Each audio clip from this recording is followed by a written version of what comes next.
It's the Restless Yankee, and now I'm at Logan Airport where I left off last time.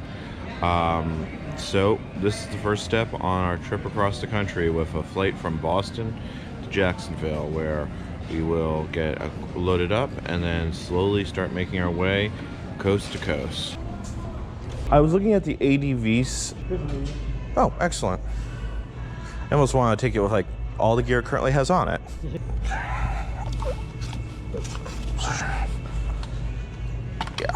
Yeah, no, I think that would definitely be a better fit. Yeah, are you looking to get it today or just going to get it? I'd like to get it today if possible. If not... You're going to leave from here and go on your trip? Pretty much. That's the entire point. And do you have all your panniers and all that stuff already? Nope. I'm sorry. I'm outfitting the whole thing from here. Okay. So... I would say get some flats. Get some flats and ride. Like some flat pedals, some $15 pedals, and learn. And then okay. How many days are you going to be here before you leave? I'm planning to leave on the 8th, but I can change it out. Pretty soon, dude. Huh? You're going to leave pretty soon. Yeah. So you came down? Came down intending to buy the bike. I've been doing some riding in New York City on the city bikes, but it's been 10 degrees Fahrenheit. I mean, that's pushing it, especially with a 45-pound rental bike. Telephone call. Give me like 5 minutes. No, it's no problem. I'll head out and sit down.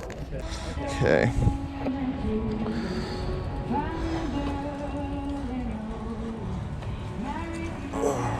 Whoa. I'm not gonna probably shift too much. Okay. Especially in Florida.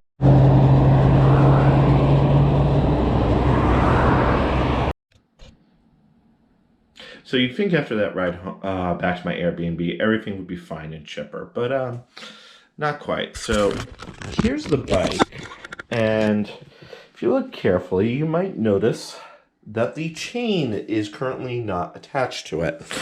That is because the chain actually snapped on me.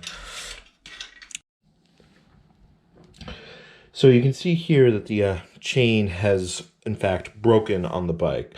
What happened was, after I got back to the Airbnb, I went and got dinner. I was having some trouble with the front derailleur. It was jumping off the ring and running in the well. So I figured, okay, so we need some adjustments. I was going back to REI anyway. I didn't think too much about it. And the other problem, which you can see here, is the front derailleur is controlled by a friction lock, so I can have levels of adjustment. So if I bring it all the way to the highest gear, notice that it doesn't take much force to bring it down to the lowest. And my theory is that when I was riding, I noticed that it wasn't staying in gear particularly well. So I'm guessing it jumped out of gear and snapped the chain. So I went back to REI, I got a chain tool, I talked to the guys extensively. They're going to replace the chain and make sure I didn't do any actual damage to the bike. They were really helpful, so now I need to get the new get the damaged link out, new link in, and lock the front derailleur so it can't shift freely until we can get this. So let me set the tripod up and get this recording.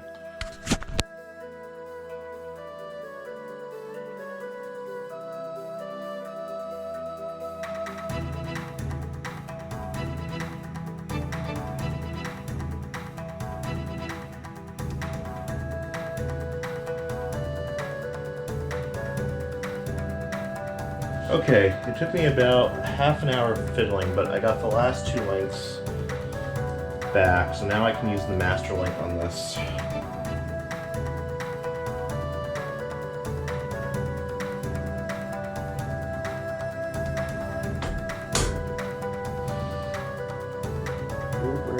Hold it. Oh, and we got lock. There we go. We've got a chain lock. Okay, success. Okay, so the last thing we need to do is just adjust the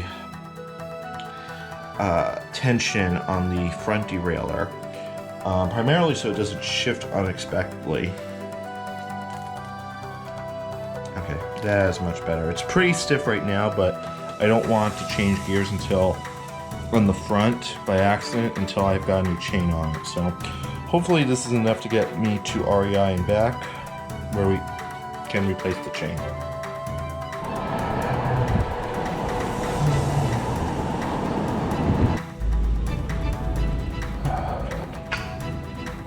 Get the major PAX down. So you think something like this or 2 systems like this?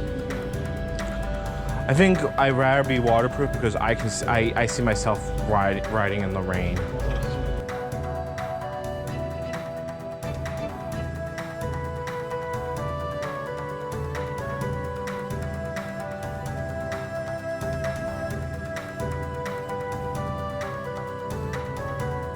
Really is a thing of beauty. So why are you riding across the country, Adam? From Mobile? From Mobile, Alabama to Key West, Florida, and what I'm doing is a ride for addiction recovery awareness. So essentially, I'm stopping at news stations, at rescue missions, at rehabs, and those kind of things, and talking to the guys about the previous addiction I had. I used to shoot cocaine and opiates. Not an easy recovery. Yeah, and so I'm just trying to make people aware that, you know, I've talked to so many people in recovery and are, you know, that are still in their addiction that didn't know and don't know that there's somewhere you can go to find help. You don't have to just stay inside your shell. There's people that want to talk to you at churches, at Celebrate Recoveries, at missions, and all those kind of things. So when I left, it's been completely donation based. I left with $15 in my pocket and a bike that my church donated. That bike fell apart, and so this bike was actually donated by a ministry in Navarre, Florida. And so when I left home, though, I didn't have money for the panniers and all that. So I just kind of made my own, and I used 2 metal hooks, a nut, you know, to hold it on there, and then just a piece of bungee cord with an S-hook in the back connects the same way. And so really the only investment that I have in the bike is these metal hooks and the 2 racks. Everything else has been donated on the way through. That is an incredible story. I feel like I'm doing this wrong because I'm outfitting my bike, you know, out of pocket, but I'm gonna hold on to mine for many years and then probably donate it. Sure. So, do you have a card or something? I don't have a YouTube channel. Strangely enough, so do I. Okay, what's your YouTube channel? Restless Yankee. All right, mine is called Redeeming Eden. Redeeming Eden. Absolutely. Okay. So, after meeting with Adam, I headed back to the Airbnb and I decided to do a shakedown cruise that night, biking about 30 miles in total. Unfortunately, a lot of the footage I took did not really come out all that well, but I did get one clip that's at least a little bit interesting, which I'll show you right now. So these are always a big thing of excitement. This is the county line for Jacksonville, Duval County. So whenever you cross these on a bike trip, they are really a major milestone. So after that shakedown run, I did identify a few problems. The first is I didn't have a lot of spare room with everything put on the bike. Particularly the rear panniers, as you can see here, were essentially completely full. So what I did was I just added another 2. I have the front racks. These at the moment are pretty much empty, but when I'm planning on doing a lot of camping, my first night is already booked in a hotel because St. Augustine's campsites are ridiculously expensive, but I want to be able to carry food and other supplies, and this will make it a lot easier to do so without trying to cram everything into those 2 bags. So beyond that, I also learned that my lights have a little bit short shelf life, but I've got an external battery that I'm keeping here in the handlebar bag. That should alleviate that. So I think all in all, fingers crossed, I am ready to do this.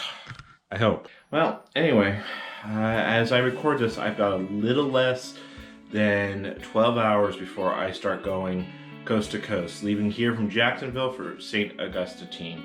So, fingers crossed, wish me luck. This is the Restless Yankee signing off.